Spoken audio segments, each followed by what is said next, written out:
우리랑 되게 먼 병이라고 생각을 하지만 100명 중에 1명꼴로 이게 발생을 한단 말이에요. 그렇게 따져보면 생각보다 흔한 병이지고 안타까운 병이고 생각보다 우리에게 가까이 있는 병이다라고 생각을 하시면 될 것 같습니다. 양브로의 정신세계. 네, 안녕하세요. 정신건강의학과 전문의 양재주입니다. 네, 정신과사 양재웅입니다. 네, 오늘은 양떼들 안녕. 양떼들 안녕.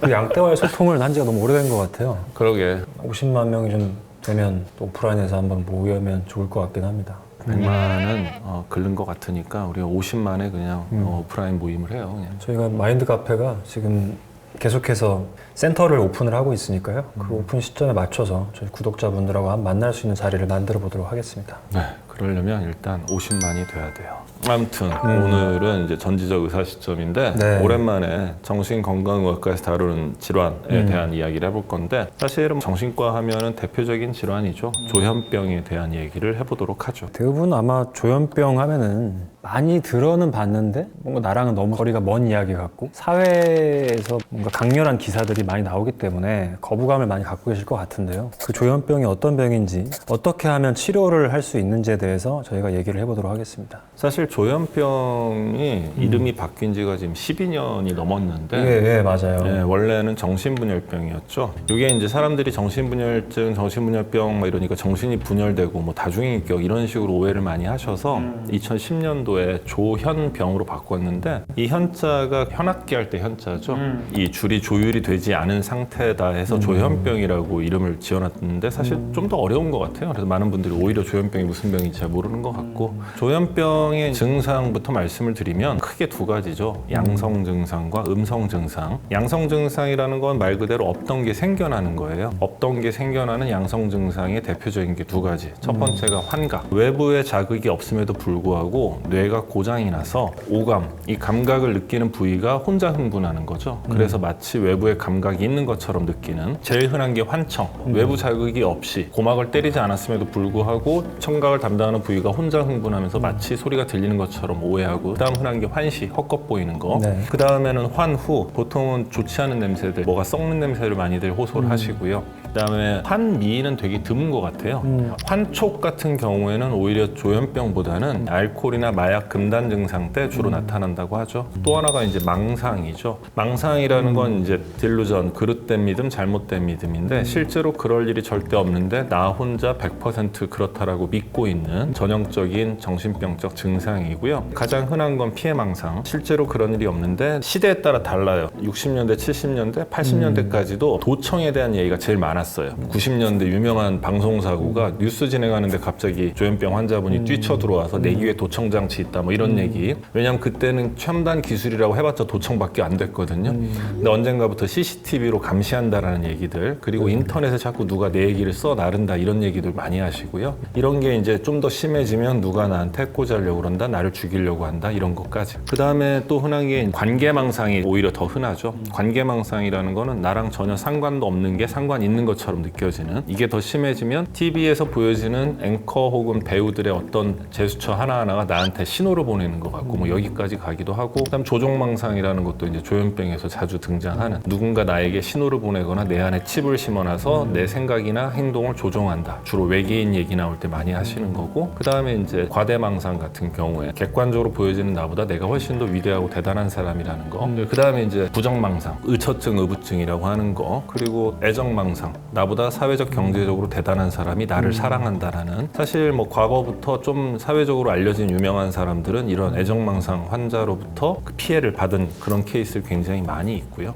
음성 증상은 이제 조현병이 처음에는 양성 증상으로 되게 외현화된 행동적인 문제들이 처음에는 이제 막 집중이 되는데 장기적으로 진행이 될수록 이 음성 증상들이 사실은 더 큰 문제가 돼요. 양성 증상은 어떻게 보면 약의 반응을 잘하기 때문에 환시나 망상 이런 것들은 빨리 잡을 수가 있는데 사회적인 위축, 어떤 대인관계 능력의 손실, 우울감 이런 것들은 약물에 반응이 잘 안 되는 경우들이 많고, 조현병의 특징이 뭐냐면 이 발병 전에 프로드로말 페이지라는 게 있어요. 전국이라는 게 있는데 이때의 모습은 약간 이제 우울증하고 좀 비슷해 보여요. 사회적으로 뭔가 위축되기 시작을 하고 대인관계에서 뭔가 문제가 좀 생기기 시작을 하고요. 학업적인 능력이 떨어지고 우울감을 좀 호소하고 신체적인 불편감을 또 호소하거든요. 막 머리가 아프다든지 갑자기 소화가 안 된다든지 막 이런저런 신체적인 증상들을 막 호소를 하기 시작을 해요. 이제 그런 모습을 보인다라고 한다면은 정신과에서 조현병이 뭔가 진행되는 건 아닐지에 대해서 한번 검사를 해보시는 게 좋을 것 같습니다. 어떻게 따지면은 그 음성 증상의 약한 버전이라고 해야 될까? 어느 순간 본인이 이상하다 했던 게 딱 들어맞는 그 순간이 올 때 이제 브레이크다운 된다고 그러거든요. 그러면서 이제 굉장히 액티브한 양성 증상을 확 보이다가 음성 증상이 점점 심해지고 혹은 양성 증상이 가려졌던 음성 증상이 확 드러나게 되면서 정말로 사람이 뭔가 나사가 많이 빠져있는 느낌을 많이 보여주죠. 이 조현병의 가장 중요한 거는 어떻게든 재발을 막는 겁니다. 근데 환자분들이 약 먹는 걸 되게 귀찮아하고 싫어하고 또 하나 정신병 약을 먹다 보면 약 먹는 동안에 내가 정신병 환자라는 그 인식 때문에 약 먹는 걸 굉장히 불편해하고 싫어하세요. 그래서 자꾸 약물을 스스로 중단을 하시는데 환각이나 망상 같은 정신병적 증상이 생길 때마다 뇌에 실질적 기질적 손상을 가져온다라고 해요. 그래서 어떻게든 증상 없이 재발 없이 약물 치료를 유지하면서 잘 지낼 수 있게 만드느냐가 예후에 굉장히 큰 영향을 미치게 되고요. 여성분들은 약간 갱년기쯤에서 또 한번 발병률이 올라가는 부분들이 있거든요. 근데 이분들은 이제 호르몬의 영향 때문에 이제 그런 거라고 밝혀져 있고요. 파킨슨이라는 병하고 좀 반대라고 생각하시면 돼요. 그러니까 이 조현병은 도파민이 좀 과다하게 분비가 되고 있어서 이 도파민을 차단시켜주는 약을 쓰기 때문에 도파민이 부족해지면서 생기는 파킨슨처럼 부작용들이 생길 수가 있었던 게 과거의 약들이었던 거고요. 요즘에 나오는 항정신성 약물 같은 경우에는 파킨슨을 덜 유발하죠. 그중에서 파킨슨이 아닌 다른 쪽을 공략하는 게 개발이 많이 됐기 때문에 파킨슨처럼 보이는 부작용들이 많이 없어졌다는 게 여러분들이 인지를 하시면 좋을 것 같고, 사실 조현병 안타까운 게 예후가 3분의 1씩으로 나뉘는데 하나는 한 번 발병 이후에 약물 치료 효과 좋고 그 이후에는 일상생활 잘하는 분들, 나머지 3분의 1은 약 먹고 치료받고 좋아졌지만 잘 지내다 재발을 반복하는 분들, 세 번째는 약물 치료에 반응이 없어서 그냥 계속 인지기능이 망가지고 뇌기능이 손상되는 분들로 나뉩니다. 그래서 힘든 병인데 아까 얘기한 것처럼 평생 유병률이 1%나 되기 때문에 이게 우리나라에서만 500만 명이 넘는단 말이에요. 그렇게 따져보면 생각보다 흔한 병이지고 안타까운 병이고 생각보다 우리에게 가까이 있는 병이다라고 생각을 하시면 될 것 같습니다.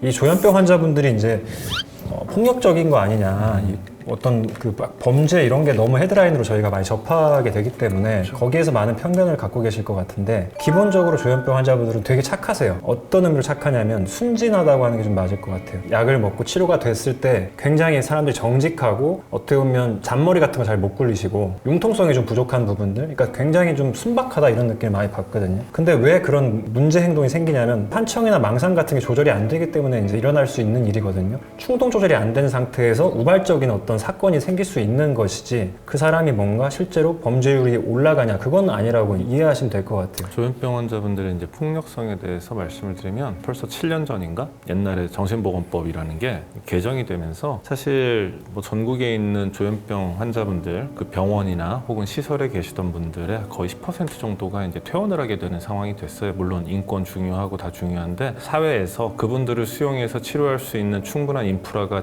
갖춰지지 않은 채로 그렇게 퇴원을 하다 보니까 그 몇 년 사이에 꽤나 많은 일들이 있었거든요. 정신과 선생님 두 분이 이제 환자에 의해서 칼 맞아 돌아가시고 진주 방화 사건이 일어나고 뭐 이런 것 일들이 막 벌어졌는데, 그런 일이 벌어지게 되면 난리 나죠. 여론이 격리해라, 저런 사람들을 왜 우리와 같은 사회에 살게 만드냐, 뭐 집어넣어라, 별의별 얘기들을 다 하시는데, 이 조현병을 앓고 있는 분들의 강력범죄 발생률은 우리 혹은 이걸 시청하시는 여러분들의 강력범죄 발생률의 절반도 안 돼요.